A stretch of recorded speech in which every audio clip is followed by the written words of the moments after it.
there, I'm Sarah and welcome back to our DIY Culinary Challenge. Today we're going to challenge you to make your own bread, the easy way. We're going to show you how to make two different loaves. One is an Addison style loaf with that crispy, crackly crust and chewy interior. And then the other one is going to be very different. It's going to be a Irish soda bread, whole wheat, nutritious, dense bread that you can slice up and toast for breakfast.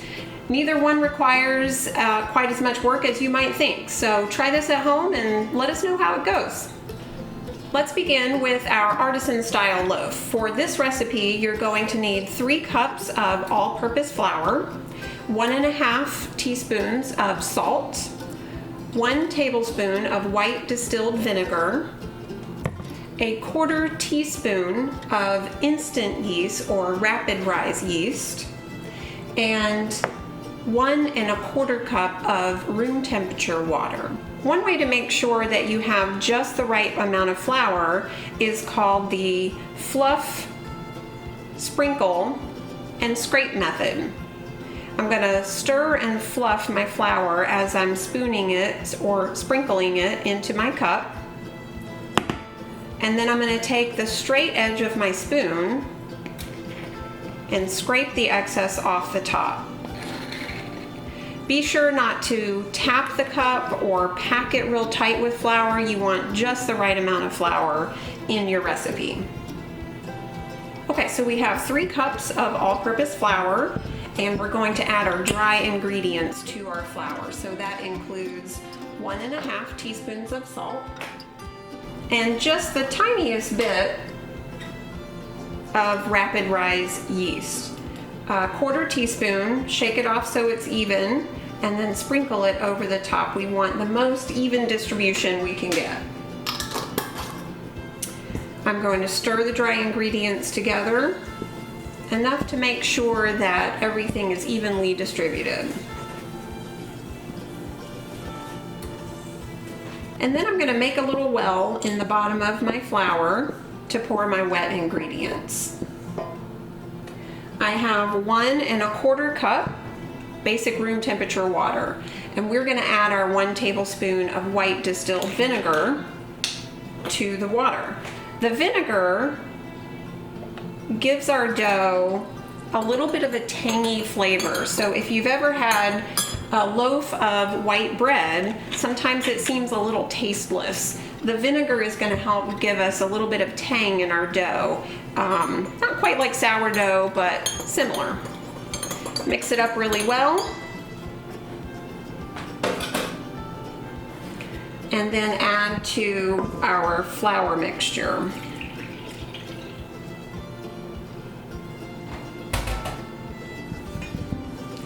We want to stir very carefully at first, just folding over, trying to incorporate as easily and gently as possible. We don't want the flour to poof up everywhere. We'll lose some of our ingredients.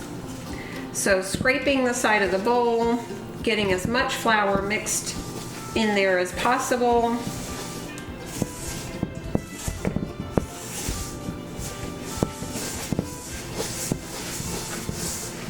And then when I get to about this point where I've scraped my bowl and I've still got just a little bit of flour sitting in the bottom of my bowl, I'm going to get my hands in it.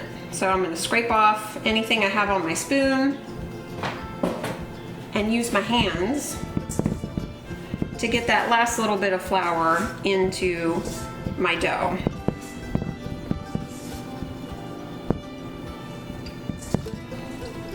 This is a sticky dough. It will stick to your fingers, but that's okay. It should be sticky and wet. Okay, and you can see I've got a little shaggy looking ball here that's kind of sticky, and I don't have much left in my bowl because it's all mixed together. And I'm just going to plop it down in the middle of the bowl, cover it with plastic, and let it sit for up to 18 hours. That 18 hours is going to do all the work for me, so I don't have to go back and push and knead and do all that work to get my bread.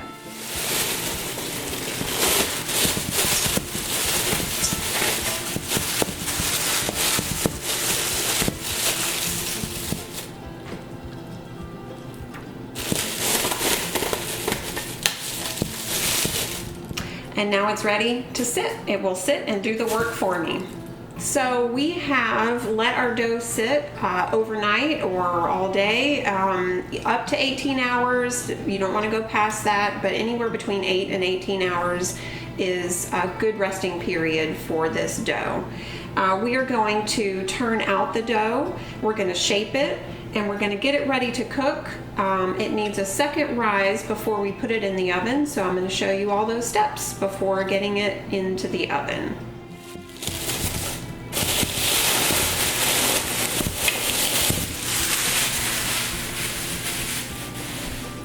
We want to check and make sure that it's nice and bubbly looking. When I poke it, it doesn't spring back, it's not firm, it's very loose and almost bubbly looking. I'm going to spray a piece of parchment paper about 12 by 18 inches roughly. It must be parchment paper, not wax paper, because it will hold up in the oven as it bakes. Just a light coating where our little loaf of bread is going to go. You don't have to coat the whole thing, just the middle space. I'm going to lightly flour my surface on the counter so it doesn't stick to the counter. This is a very sticky, very wet dough, and that's on purpose. That's part of the no work part. The wetness of the dough is helping to develop the gluten instead of having to knead it for 10, 15, 20 minutes. You can see how sticky it is. I'm just doing my best to put it into a ball shape. And look, it doesn't have to be perfect. It will round out as it's cooking.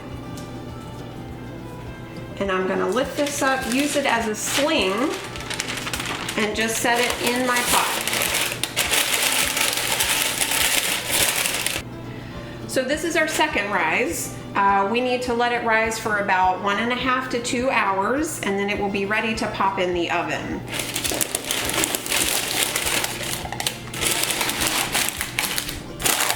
Let the parchment paper hang over the edge is fine, and you've got your nice heavy lid on here to keep any moisture in so it doesn't dry out while it's rising for that second rise. So you can see it's a lot of waiting instead of working. So that's our bonus here with our no knead bread. Less work, just wait for it to be ready. So now our artisan loaf has gone through its second rise. We have left it on the counter for 2 more hours, and now it's ready to bake. I'm going to cross it first so that it expands properly. If you don't do that, you'll get one side of the loaf bubbling up and the other side not as, it's just kind of flat. And so if you cross it, it helps it to expand in that nice pretty round shape.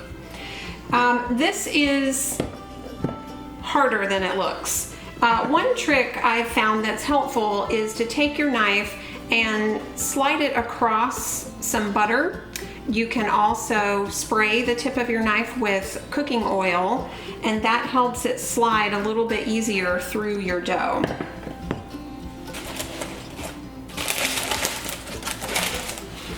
So I'm going to start here. I want about a 1/2 inch deep cut and about 5 inches long roughly.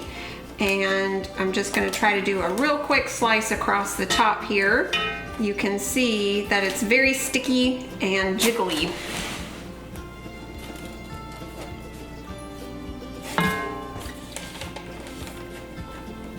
This is very difficult to do perfectly, so if you get a little bit of a cut in there, call it a day and it will turn out fine. So I've got an indentation here, a little bit of a cross shape. It doesn't need to be perfect. We're ready to bake. The timer's gone off and it's time to lift the lid off of the bread, put it out of the oven so that the crust can get nice and brown at this point.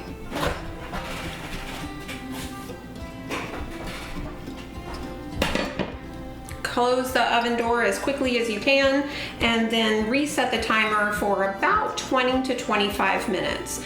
You can start at 20 and then just keep checking it every couple of minutes to wait for it to get nice and brown before you pull it out.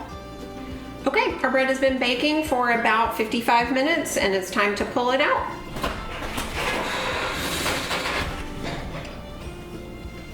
Nice and golden brown, a very dark brown. If you had a thermometer at home, you could test the temperature and it should be at about 205 degrees. If not, just go with your gut. This is a beautiful brown color and it's ready. We want to take it out very carefully. This pan is very hot. Take it out with the parchment paper.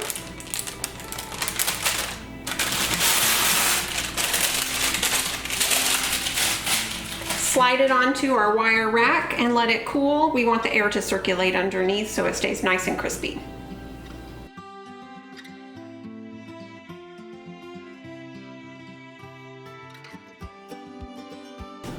While we wait for our bread to cool, our first loaf to cool, let's go ahead and whip up our second type of bread. This is going to be like the complete opposite of the first one. So the first one uses yeast. It has a long resting period to rise, and it's going to come out of the oven with a crackly crust and that fluffy, chewy interior that has big holes in it and looks like a web inside. This is going to be a very dense and nutritious whole wheat bread. This is what we call an Irish soda bread. It comes from Ireland traditionally, and we are going to do our best to make that traditional, nutritious, dense whole wheat bread that is often used for breakfast. Okay, so let's get our ingredients mixed up. We've got 4 cups of whole wheat flour, and I've got 1 teaspoon of baking soda. And now this is not traditional, but we are going to add a teaspoon of baking powder as well to help it rise. So that's 1 teaspoon of baking powder, 1 teaspoon of baking soda, and 1.5 teaspoons of salt.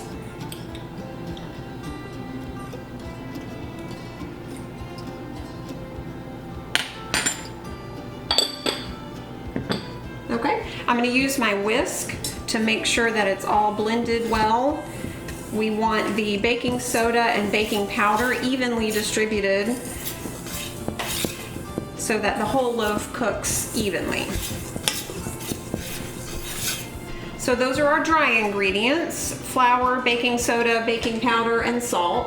And now I'm going to mix our wet ingredients here. I have 1 3/4 cup of whole buttermilk. I like the whole milk. I like the creaminess. It makes a difference when baking to use the creamy whole buttermilk. I'm going to add 3 tablespoons of sugar. Don't tell anyone. The bread will not end up sweet.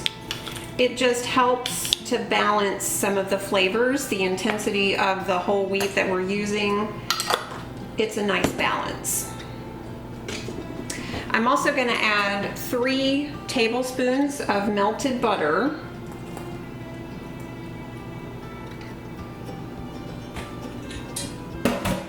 And again, that fat is important for baking, for it to come out tender and moist and yummy.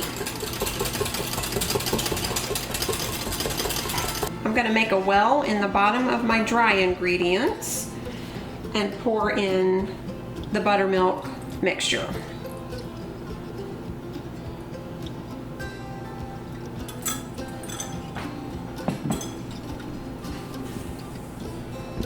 Gently fold in the flour. You don't want to stir vigorously here because you'll lose some of your flour, some of your baking powder, and baking soda if it starts flying everywhere. So you want to be real gentle and just fold it over, tumble it over like so. It's a very dry dough, so don't worry if it seems like it's too dry. Just get it stirred up as best you can. We're going to pack it together in a loaf.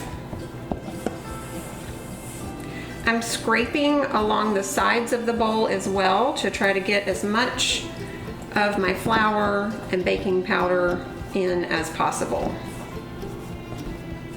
Okay. Okay, we're all mixed up here. I'm going to turn it out onto my floured counter, just enough to shape it. We don't have to work it or knead it very hard. We don't want to do that because we'll make it tough. So we just want to shape it into a loaf. Almost looks like Play-Doh.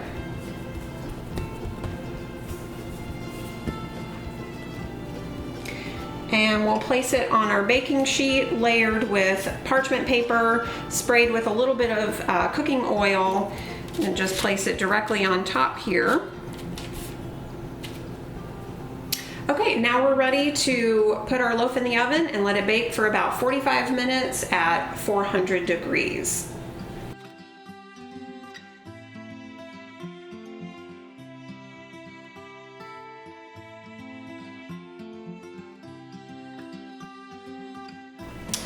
Okay, we have our loaf of whole wheat Irish soda bread. We're gonna pick up the parchment paper here carefully so as not to burn ourselves on the pan, and transfer it to the wire rack to cool.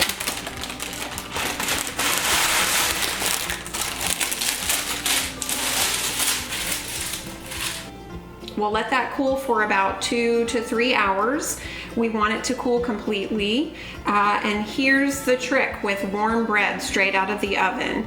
It's better if you wait. So if you cut right into that bread, it's not finished developing its flavors and texture. If you let it cool completely for about 2 to 3 hours, that's when you get the best flavor and the best texture from a fresh loaf of bread. Okay, so there we have it. We have 2 very different types of loaves. Each require minimal work, inexpensive for flour and these ingredients at the grocery store. So cheap, easy, and fun. You can see here we have our very dense whole wheat bread, and then we have our light and airy artisan style loaf with its bubbles and texture. Just beautiful and lots of fun. Do you want to try some with me?